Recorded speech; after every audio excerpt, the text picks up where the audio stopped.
So I finished recording this episode prior to the shootings in El Paso and Dayton, Ohio. And rather than post the show and not address it on air until next week, I wanted to make a statement just before we get into the normal flow of the show. So first and foremost, our hearts go out to the victims of these tragic shootings. Our hearts go out to the families of the victims of these shootings. These two shootings were horrific, tragic events, and we here at the Liberty Cast offer our condolences and support for all those affected by them. Now, regardless of the motivations of these two people, the shooter in El Paso and the one in Dayton, Ohio, regardless of whether or not they were white nationalists, Islamic terror, whatever the case may be, and we still don't know. We think we have an idea about the El Paso shooter, but again, until all the facts are in, I'm just going to put it like this. The two people that committed these acts are evil. And regardless of their ideology, whether they vote for Donald Trump or they vote for people like Ilhan Omar and Rashida Tlaib, whatever the case may be, whatever their ideology, whatever their motivation, the fact that they committed these are acts of evil. Evil acts committed by someone who has no regard for human life. And that can be said for every mass shooter since the beginning of time. But of course, every time something like this happens, the left is quick to jump on the bandwagon of gun control. We don't even know all of the victims' names yet. How about we let the victims of the families of the victims grieve? How about we let them be identified? How about we do that? And then when the families have grieved, when the dust settles, then we can go back to talking about gun control and the lack of merits thereof. Or how about before we start talking about taking away the rights of law-abiding citizens as a result of the deranged acts of some lunatics and taking away our rights to defend ourselves against these deranged lunatics, how about we talk about what is precipitating this? The lack of respect for human life, like we already talked about, and the breakdown of the family, which is something that we actually are going to talk about later on in the show. Okay, that's all I have to say on that for now. So now we'll get back to our regular programming. The disarmament primary debates get vicious as they attack the frontrunners Biden and Harris, but not a whole lot about gun control this time around. We'll try to figure out why. The president tells the truth about Baltimore, and the leftists continue to call him a racist despite all the evidence to the contrary. Tapes of the late President Ronald Reagan have surfaced where he sounds like a total racist. We'll examine whether or not that's true and if it matters. We'll get into all of that and more if there's time, plus another really expensive This Week in Stupidity. I'm Big E, and this is the Liberty Cast.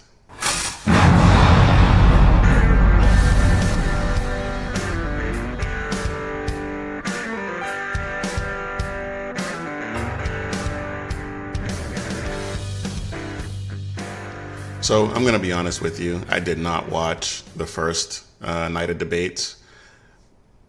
I wasn't terribly interested and had other things to do, so I didn't watch. I did watch most of the second night. But before we get into that, I mean, let's be honest. There's not a whole lot of daylight between any of the 20 candidates that were on stage between the first and second night. John Delaney, Hickenlooper, they do recognize that Medicare for all is unsustainable. And even to a certain degree, Joe Biden kind of gets that. Tulsi Gabbard is a bit more sane on foreign policy and trade, more sane than the rest of them, but she's still a radical. She's still a socialist. So aside from that, whoever gets the nomination this time around is not going to be much different than any of the other choices that are available. There's a hair's breadth of difference between them. Speaking of Gabbard, she had one of the best moments of either night that I found the most entertaining when she she let Kamala Harris have it. Now, Senator Harris says she's proud of her record as a prosecutor and that she'll be a prosecutor president, but I'm deeply concerned about this record. There are too many examples to cite, but she put over 1,500 people in jail for marijuana violations and then laughed about it when she was asked if she ever smoked marijuana. She blocked evidence. She blocked evidence that would have freed an innocent man from death row until the courts forced her to do so. She kept people in prison beyond their sentences to use them as cheap labor for the state of California. And she fought to keep cash bail system in place. That impacts poor people in the worst kind of way. Ooh, ouch, that was brutal. And Joe Biden, I mean, he basically just looked like an old man up there. I mean, I didn't particularly feel sorry for him, but I've heard a lot of people say that they did, and I get it. I understand why, because he looked pitiful.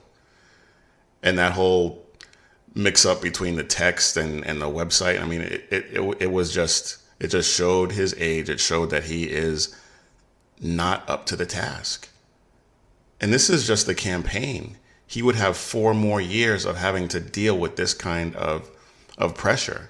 And he's already, 76 years old? I mean, he's going to be over 80 by the time he's done with his first term. And he would presumably want to, well, I mean, at that age, who knows? But he's done. It's his nomination to lose, but I really think that if this is any indication this far out from the convention, it's only going to get worse.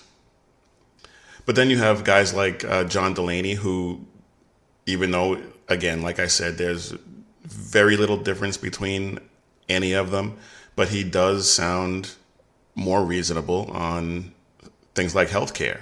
We should deal with the tragedy of the uninsured and give everyone health care as a right. But why do we got to be the party of taking something away from people? No one is the party. That's what they're running on. They're running on telling half the country that your health insurance is illegal. It says it right in the bill. I mean, with that soundbite, he almost sounds like he's on the wrong stage. Sounds like he should be primarying President Trump. But of course, like we've established, he's still a radical leftist, and on most of the other issues at hand, abortion, things like that, he's as far left as the rest of them. I don't want to spend too much more time on this than I already have. I mean, we all know that they're a bunch of leftists. We all know they're a bunch of communists. We all know that if any one of them gets elected, the country is in serious, serious trouble. But that's not stopping their media arm from trying to get them elected. Obviously, they're after the same thing. I mean, CNN hosted this debate. We had Jake Tapper, Dana Bash, and Don Lemon, as Tucker Carlson likes to call him. And they are all leftists. And having those three ask the questions in this debate was like a hooker asking one of her regulars if he wanted a free ride, or a stripper giving out free lap dances at the club. I mean, it's just ridiculous. Jake Tapper worked for the Democrat Party. He was the press secretary for a congressional candidate in Pennsylvania, and then worked for a Democrat PR firm. Dana Bash was married to Jeremy Bash, who was Obama's chief of staff for both the CIA and the DOD. And then there's Don Lemon. We want to turn now to the issue of race in America. Congressman O'Rourke, President Trump is pursuing a re-election strategy based in part on racial division. How do you convince primary voters that you'd be the best nominee to take on President Trump and heal the racial divide in America?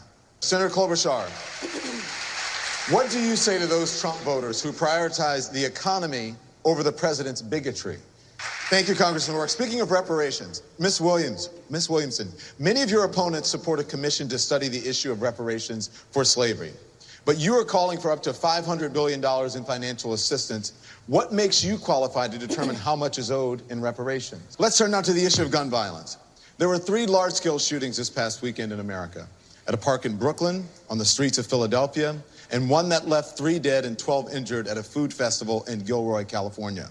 Mayor Buttigieg, other than offering words of comfort, what are you specifically going to do to stop this epidemic of gun violence? Governor Bullock, how can Democrats trust you to be the leader on this fight for gun safety when you only changed your position to call for an assault weapons ban last summer? Senator Sanders, you said this in 2013, just months after the Sandy Hook massacre, and I quote here, "If you pass the strongest gun control legislation tomorrow, I don't think it will have a profound effect on the tragedies we have seen." Do you still agree with that statement today? I mean, I don't think there's been a bigger race pimp since Al Sharpton. And hat tip to the Media Research Center for that clip, by the way. I have a bunch of them that I was trying to string together, and there was just so many. It was going to take me forever to try and narrow it down and get it down to a minute and a half. But I found that one on the Media Research Center site, and boom, that did the trick. But before we move on, I did want to touch on one final thing with regard to these debates, and that is that none of the 20 candidates on the stage on either night mentioned the one thing that could solve most of the problems that they were dealing with up there.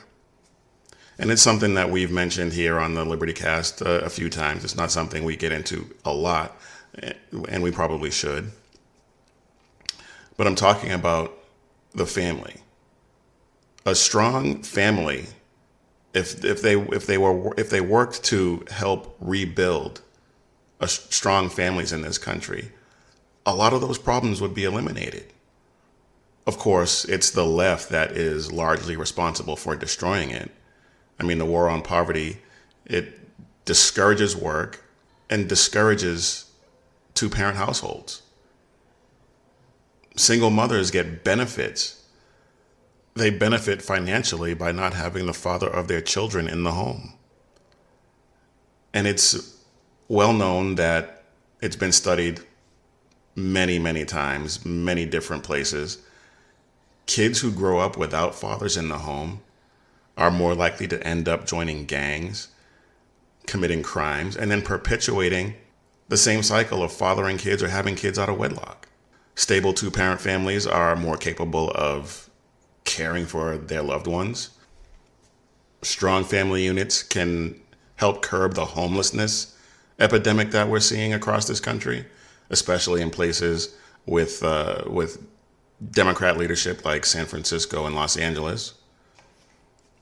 The poverty rate for children and single mothers is drastically reduced if they wait to have those kids until they're married.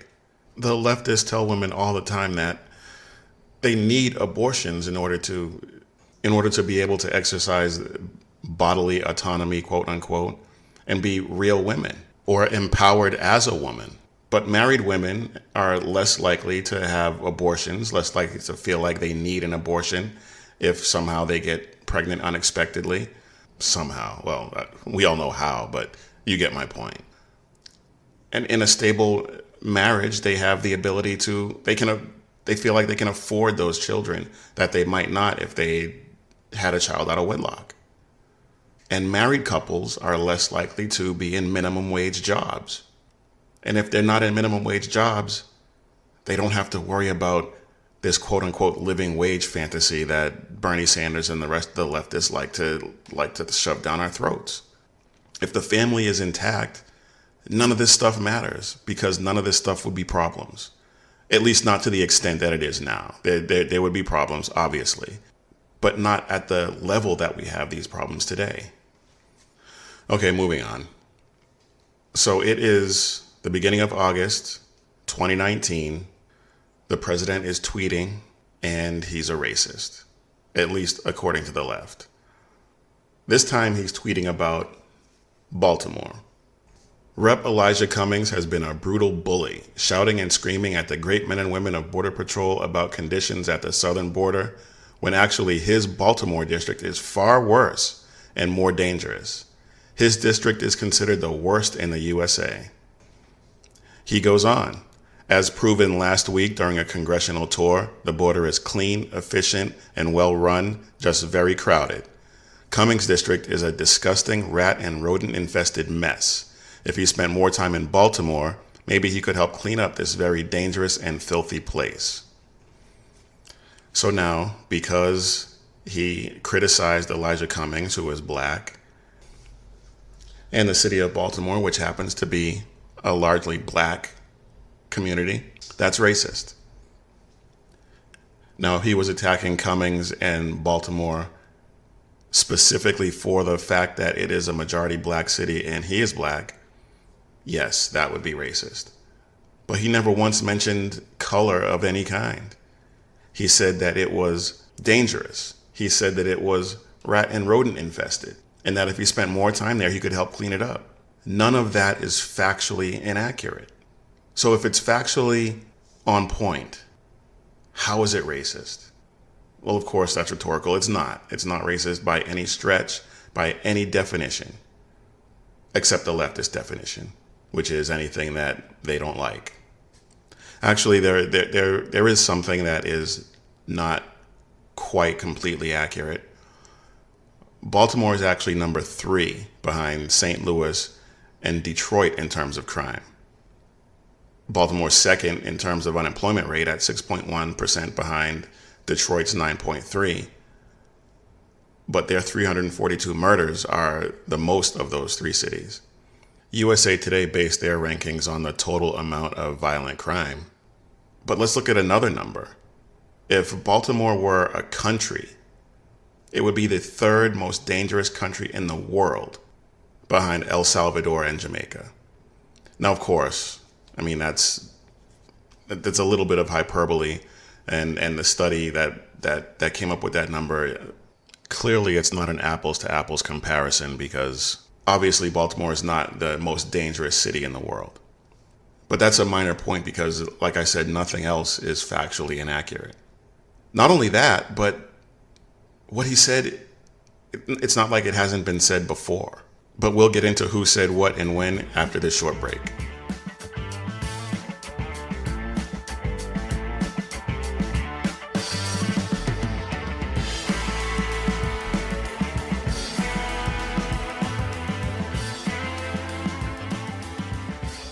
Okay, so what the president tweeted, like I said before the break, is not new.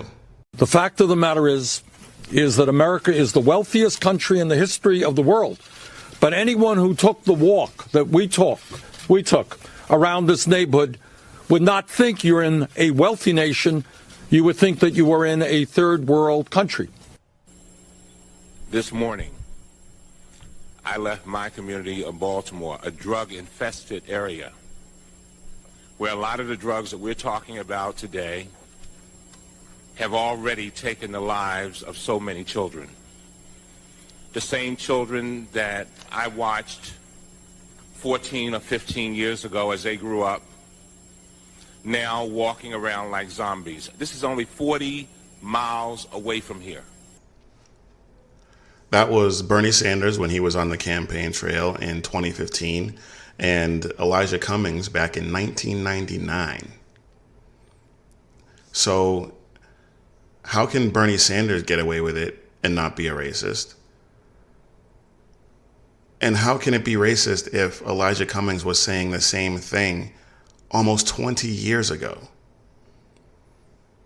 And the fact that he's been in office that long and nothing has changed in his district, I fail to see how anything that the president said could even be mildly construed as racist.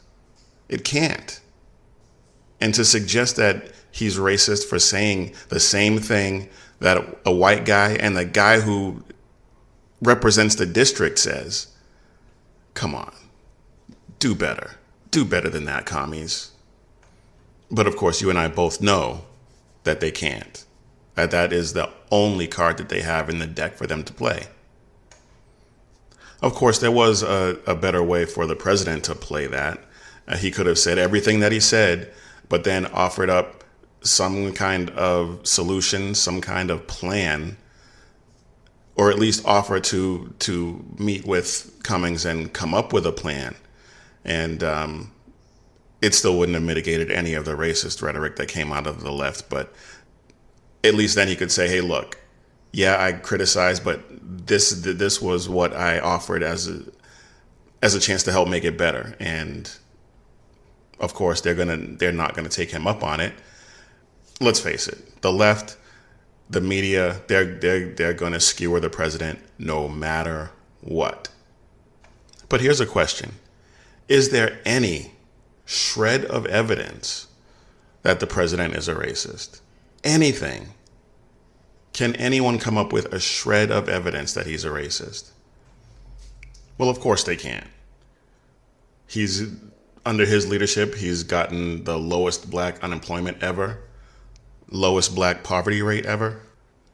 And years ago, he got the Ellis Island Award for patriotism, tolerance, brotherhood, and diversity with Rosa Parks and Muhammad Ali.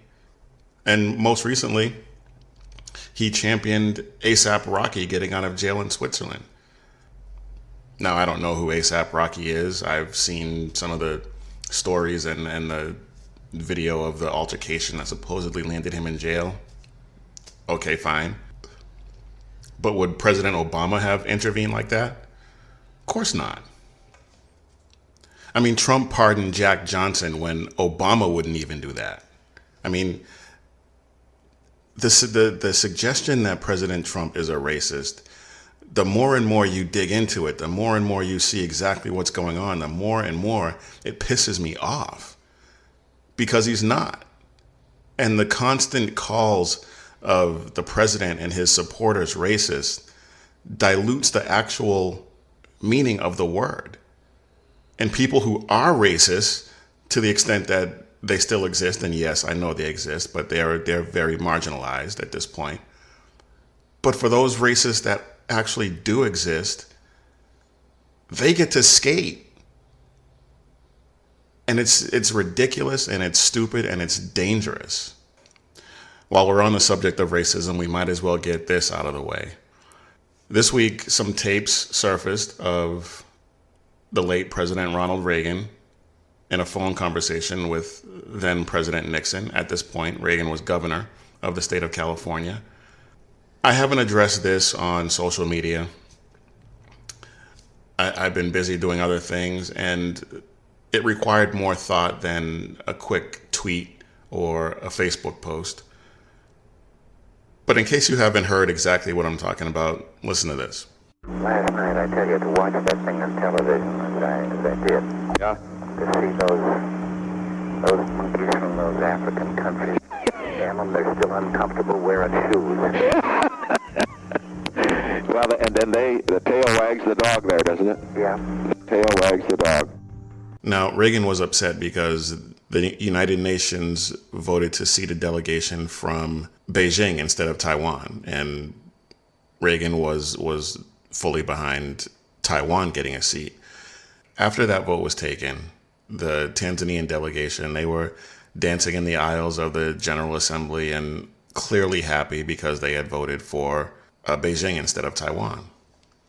And that prompted Reagan's call to Nixon. Reagan also hated the United Nations and wanted the United States to withdraw from full participation from that ridiculous organization. As an aside, I think we should withdraw as well and kick the United Nations out of New York and use that land for something more productive. Nevertheless, the comments that Governor Reagan made in that conversation with Nixon were obviously ugly and racist. But let's not forget, this was 1971. He was clearly a product of his time. And I say that by way of explanation and not excusing it in any way. But a couple of questions come to mind. First, is that how he truly felt, even throughout his presidency? We'll probably never know that for sure, but there is some evidence to suggest that he is not the racist that one would picture based on these comments. There are some writings, some letters, and stories from people who knew him that suggest that this is out of character for him. Again, we'll probably never really know for sure, but based on the way his presidency went, based on the things that I know of him just from reading and observing when he was president, like I said, these comments were ugly. These comments, there's no excuse for them. But considering the preponderance of evidence that is his career, I'm inclined to not let these comments, this one conversation, tarnish his entire legacy in my mind.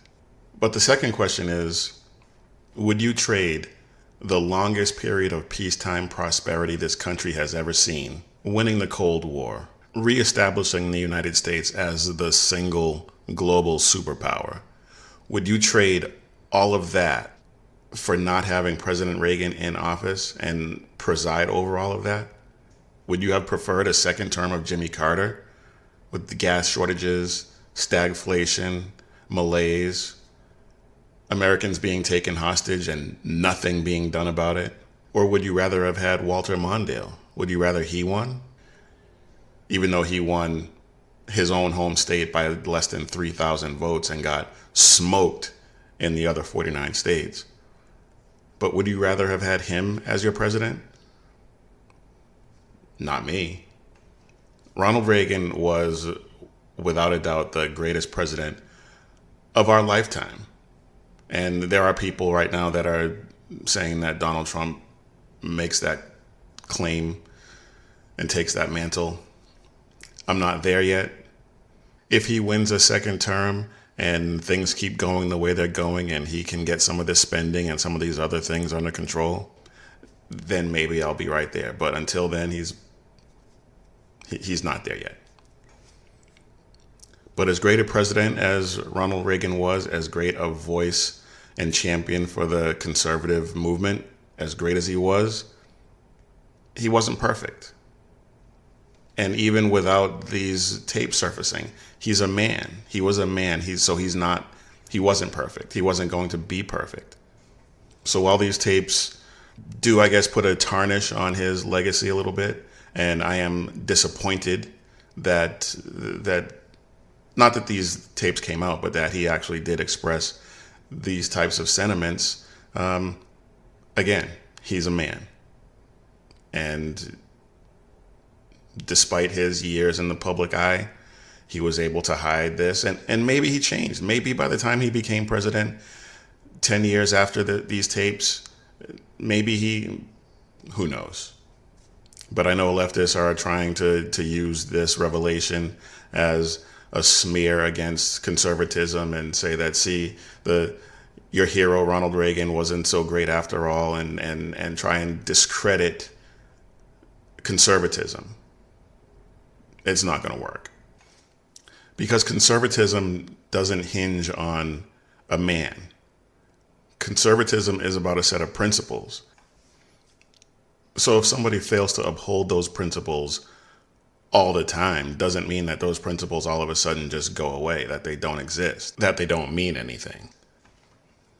It means that you hold whoever is responsible for not upholding those principles, you hold them accountable to the extent that you can, and keep it moving. Okay, I have a lot more to get to, but I wanted to make sure I got that in. And now I want to get to something that I wanted to talk about last week, but didn't get to.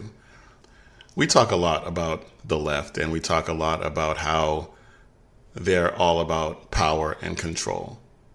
They're not about tolerance. We know that.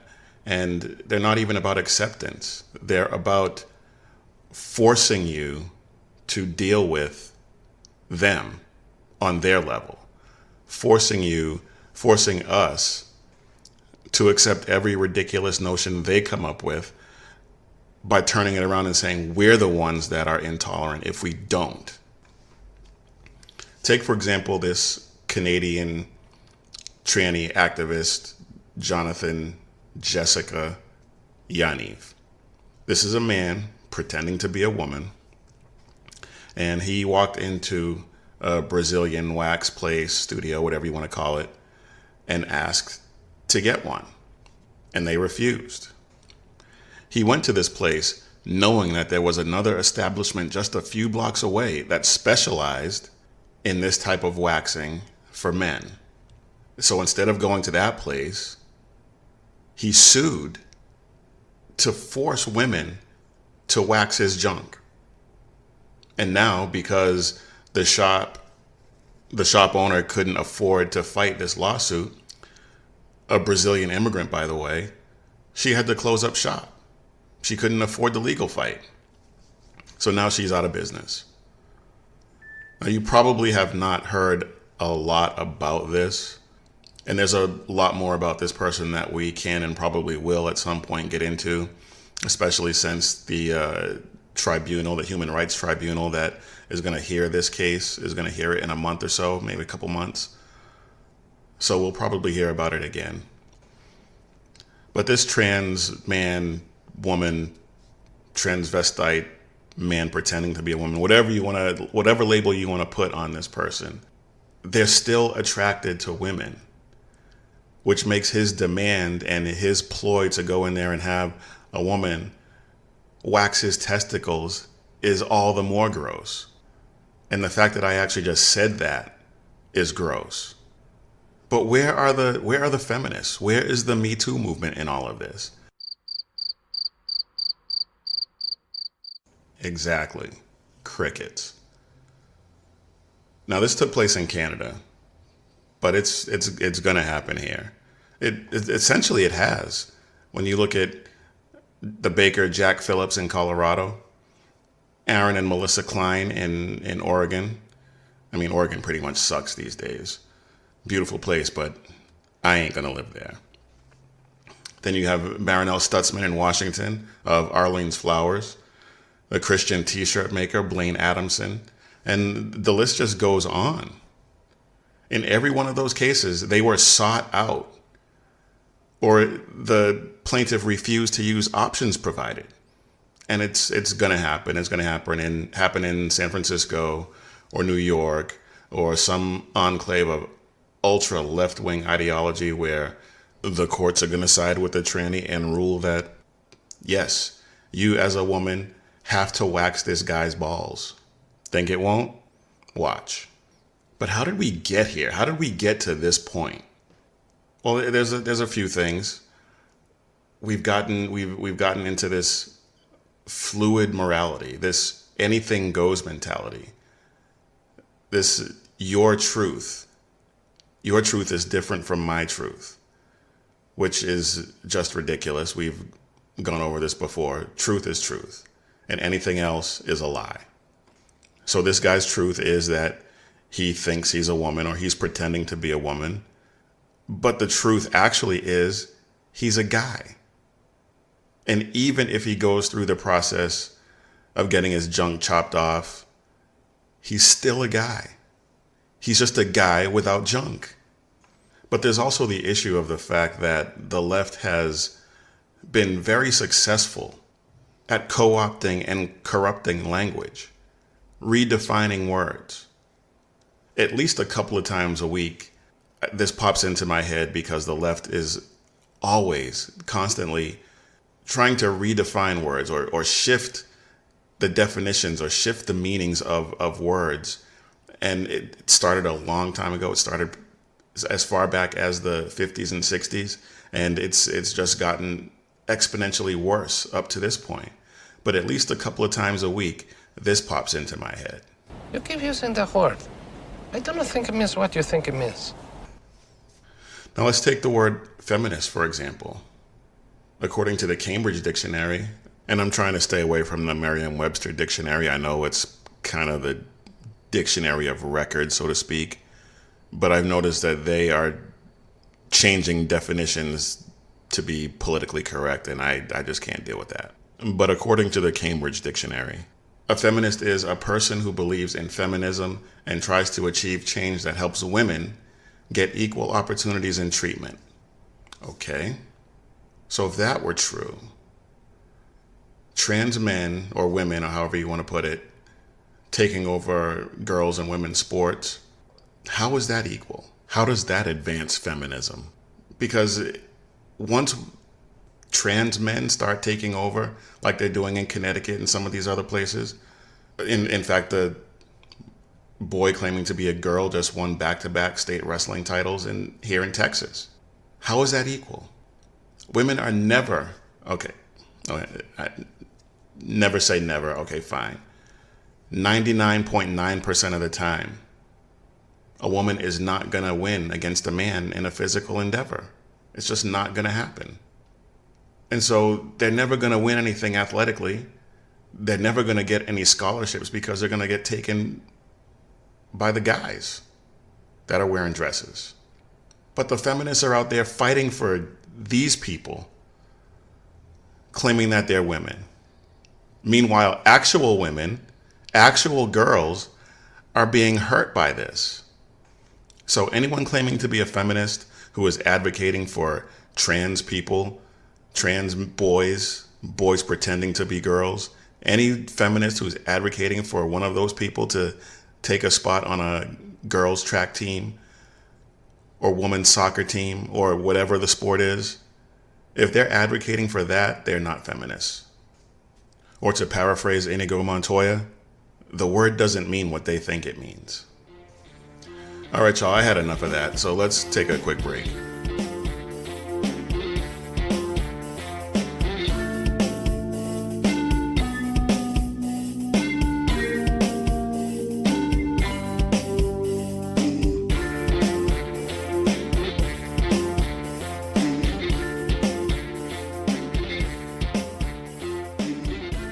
A well-regulated militia being necessary to the security of a free state, the right of the people to keep and bear arms shall not be infringed.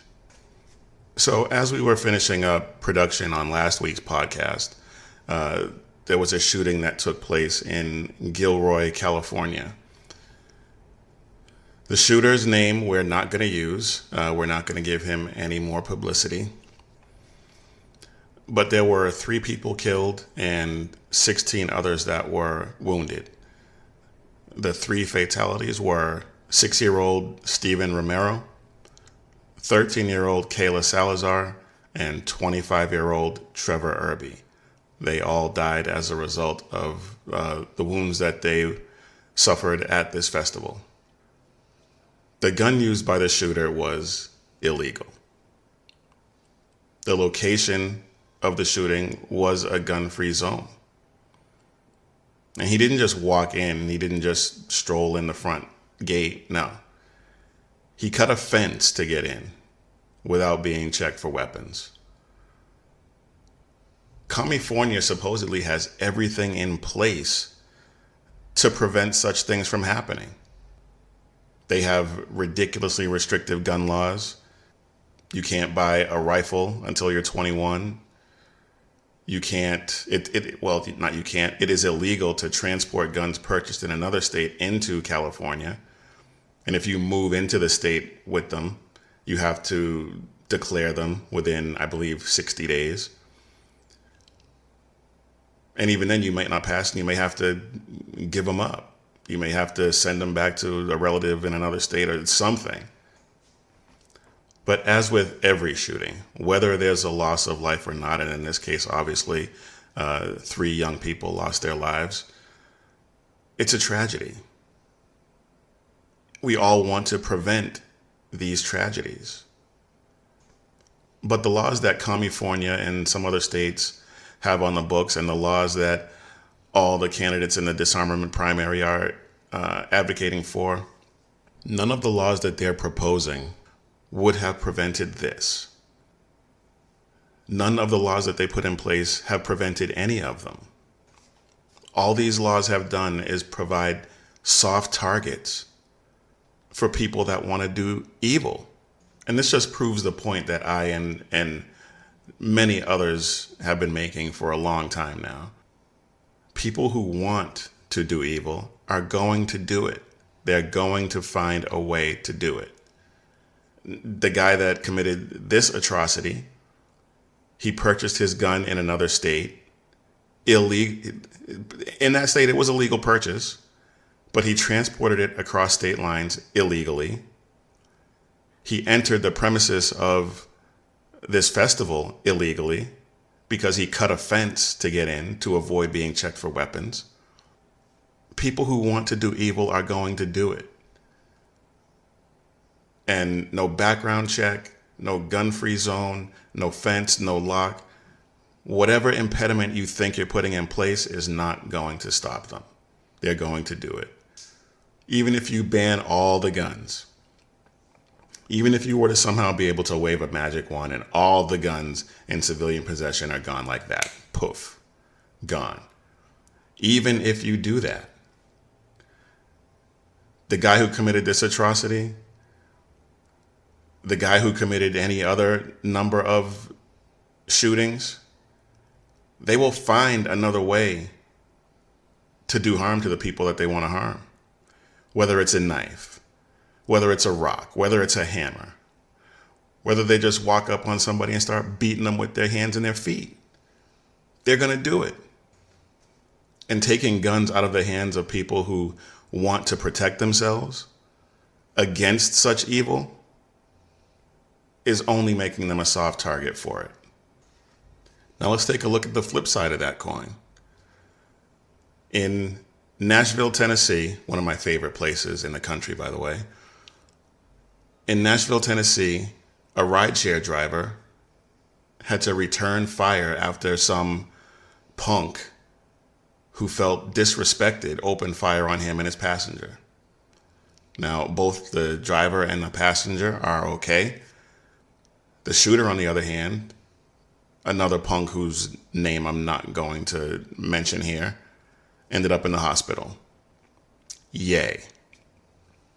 This 18-year-old, he carjacked a woman at gunpoint when he was 17 and basically got a slap on the wrist. You want to prevent shootings? If preventing gun violence is really the goal, how about we sentence these assholes to state prison for 5 years after their first offense with a firearm? After their second offense, 10 years. Mandatory. No chance of parole, no good behavior, no pleading to lesser includeds to reduce the sentence, none of that nonsense. You pull a gun on someone when you're committing a crime, 5 years, mandatory, period. Second time you do it, 10 years, mandatory, period. Third time, third strike, life. Done. No chance of parole. That will prevent a lot of these shootings. And there are other things too, obviously, but if we get some stiff sentences for people committing these gun crimes instead of slaps on the wrist, that will go a long way, a very long way towards curbing a lot of this gun violence. And it's so simple. It's such a simple thing to do. I do not understand why nobody is talking about this on the left or well, I know why not on the left, but why no Republicans, no conservatives on the national stage are even mentioning anything like this. And if they are, it's not getting, okay, I just answered my own question. If they are, it's not getting any play because it's the left-wing media. So I'm going to have to do some research and see if there are any people that are doing that. But again, mandatory sentences, no exceptions, no excuses. If you're found guilty of committing these crimes with guns, to the hooskow you go. I'm sick and tired of legal gun owners being treated like we're the criminals. We're the ones that have the problem. It's ridiculous. All right, y'all. Let's get you out of here with some real man of genius. This week in woke stupidity. Remember that ad that Gillette did earlier this year? We talked about it here on the Liberty Cast. It was an ad basically decrying quote unquote toxic masculinity. Bullying. The Me Too movement against sexual harassment. Masculinity. Is this the best a man can get? Is it? We can't hide from it. Sexual harassment is taking over. It's been going on far too long.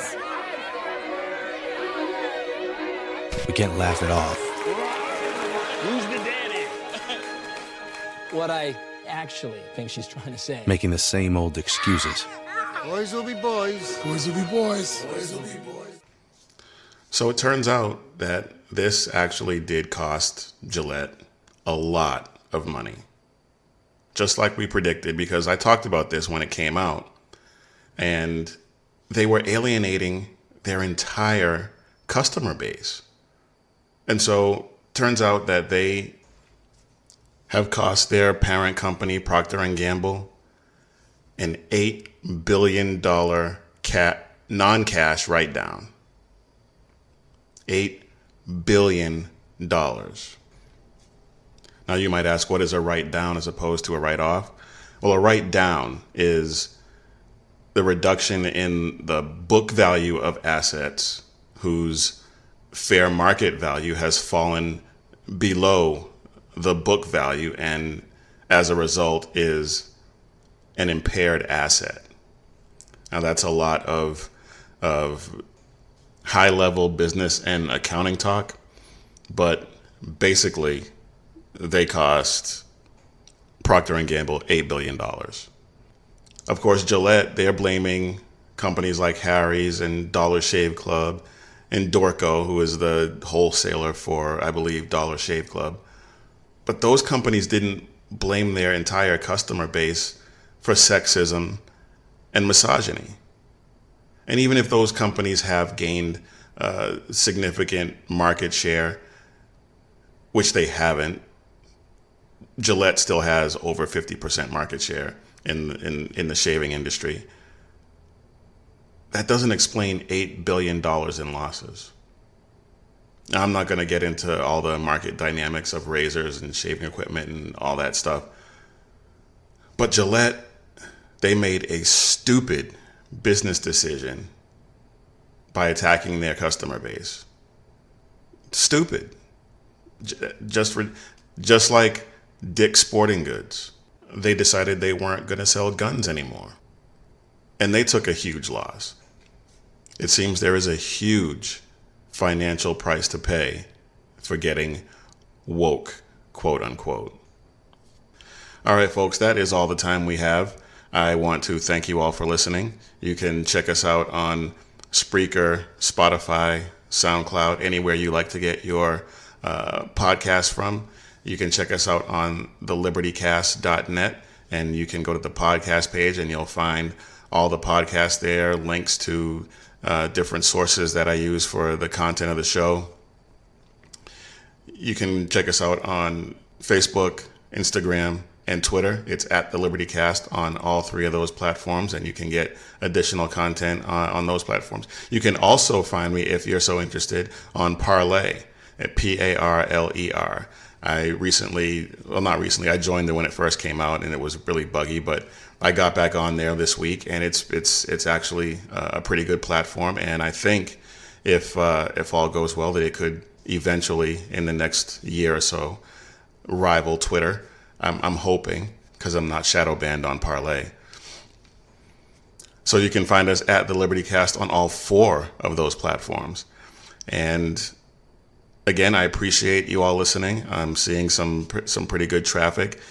We're going to be announcing some plans in the coming months to hopefully drive even more traffic and get some more visibility.